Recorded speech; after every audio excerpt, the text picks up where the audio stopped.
皆さんごきげんよう、上川薫です。今回取り上げる話題は、アメリカにおいてトランプ前大統領の銃撃事件が発生しました。この影響はかなり大きなものになると考えられることから、現在分かっていることについてまとめていきましょう。インターネット上では早速陰謀論が渦巻き始めています。アメリカ大統領選挙に向けて、トランプ前大統領は集会で演説を行っているところでした。その集会会場に銃撃音が鳴り響きます。複数の銃弾に襲われ、そのうちの一発はトランプ氏の右耳に当たったとみられます。トランプ氏は流血しながらも警護員らに守られて会場を後にしました。トランプ氏の命に別状はなく、手当てを受けた後、警護員らに対して感謝のメッセージをネットを使って発信していました。しかし、会場を襲った銃弾は8発だと言われており、観客1名が死亡、2名が重傷だと伝えられています。今回の銃撃は会場の外から行われたものでした。アメリカは銃社会ですから多くの人たちが様々なタイプの銃器類を保有しています。そのため多くの人たちが集まる演説会場においては中に入るときには手荷物検査や金属探知機を使ったボディチェックなども行われ、会場内では不審人物が銃を持っているといったことは基本的にはありません。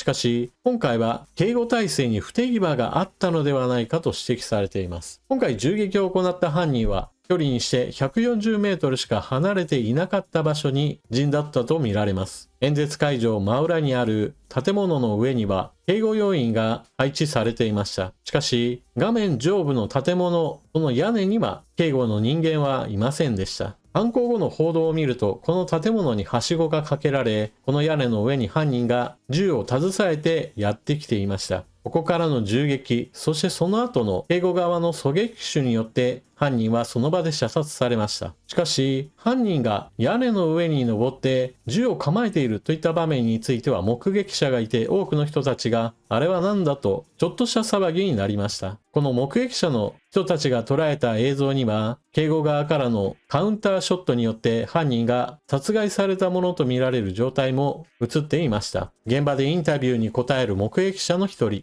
BBC のインタビューを受けたこの男性は、ライフルを持った男が屋根の上にいるのを見つけて、近くの警官に伝えていたと話しています。なお、この人だけではなく、その周りにいる人たちも犯人については目撃しており、警護側の対応が鈍かったのではないかと言われています。まず第一に、どのような理由があれ、このように他人を殺傷する行為は決して許されるものではありません。会場にいた観客で亡くなった人が出ているわけですが、当然のように殺される理由など全くありません。今回トランプ氏が銃撃されたわけですが、大統領選挙で争う民主党の側からも、バイデン大統領をはじめ多くの政治家たちがトランプ氏が銃撃されたことに非難の声を上げ、また会場で亡くなった人に慰霊の言葉を捧げ、そしてトランプ氏が命に別状がないことを喜んでいます。しかし、事件が起きたのがアメリカだということもあって、犯人はその場で射殺されています。彼がどのような背景をもってして今回の銃撃事件を起こしたか、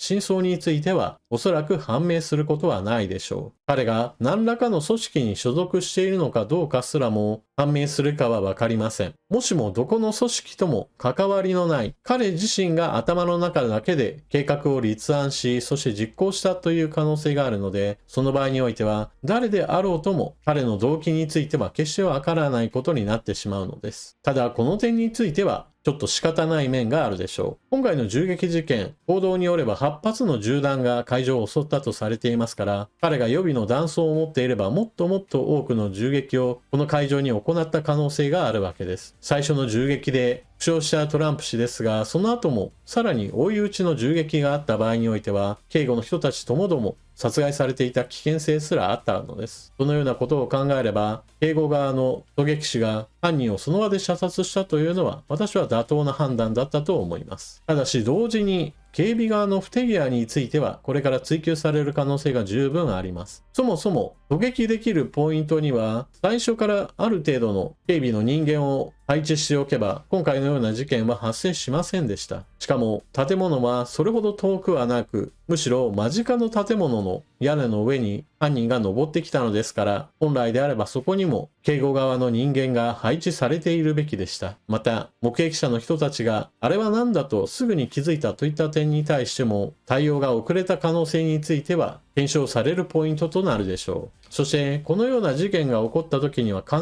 ずのように多くの陰謀論が流れるものです。犯人がすでに亡くなっていることから、その背景についてはわからないかもしれないという話をしましたが、だからこそ陰謀論はいくらでも発生してしまいがちなものです。これから X や YouTube においては様々な空想小説が発表されることでしょう。それらについてはちょっと眉唾ものだと思って見るようにしてください。ただし、今回の出来事それ自体は大きなものですから、この影響については確実に発生します。特に今はアメリカ大統領選挙に向けての機運が盛り上がりつつある時ですから、このような事件はトランプ陣営にとってはこれを最大限活用してくることでしょう。例えばこちらの銃撃され負傷しながらも右手を天に突き上げたトランプ氏の写真、背景にアメリカの国旗もあることから、トランプ氏の健在さ、そして力強さを表すものとしてインターネット上では広く拡散が進んでいます。こうした何かの物事を象徴するような写真というのは多くの人たちの心に残るものですから、たった一枚の写真であったとしても、その影響力は計り知れないものになる可能性があります。というわけで、現状ではわからないことがたくさんあるわけで、そして今後もわからないままになるであろう犯人の動機。しかし、犯人が亡くなった以後においても、その影響といったものはアメリカの政治に残り続けることとなります。最初に言ったことですが、このような誰かを殺傷しようとする行為は当然のように許されるものではありません。彼自身に何か政治的な心情があっての判断かもしれませんが、しかし、どのように意見が違おうとも、選挙という形式が機能している国であれば、その選挙によって相手を打ち負かすというのが正当な手段です。決して暴力によってこれを除こうとする考えは許されるものではないのです。ちょっとくどいようで何度も言いましたが、しかしこのような意見が違うからといってそのものを完全に排除しようとする考えは日本においても同じような動きが近年繰り返されており、決して無視できない話題なのです。日本はアメリカと違って銃社会ではありません。しかし、銃みたいなものや爆発物については、主要な政治家や時の総理大臣、そういった人物に対する攻撃はこれからも繰り返される危険性があるわけです。今回の犯人のように殺傷能力を持った銃器類で武装した銃撃犯が現れた場合において、日本の警護体制が果たして十分なものであるかどうかは検証しておくべきでしょう。そうでなければ、日本でも同様なことが起きたとしても別に不思議なことではないのです。というわけで今回の動画はここまで。最後までご視聴いただきありがとうございました。アメリカにおいてトランプ前大統領の銃撃事件が発生しました。トランプ氏は負傷してはいますが、命に別状はありません。犯人はその場で射殺。それによって事件の真相についてはおそらく不明なままでしょう。しかし、この銃撃事件の影響そのものはおそらくアメリカ大統領選挙にもかなり強く影響するものとみられます。あなたは今回の銃撃事件でどのようなことを思われたでしょうか。ぜひともコメントしていってください。それでは動画最後までご視聴いただきありがとうございました。チャンネル登録していない方はぜひともチャンネル登録して世界や日本の様々なニュースについての情報更新をしていってください。それでは次の動画でまたお目にかかりましょう。またね。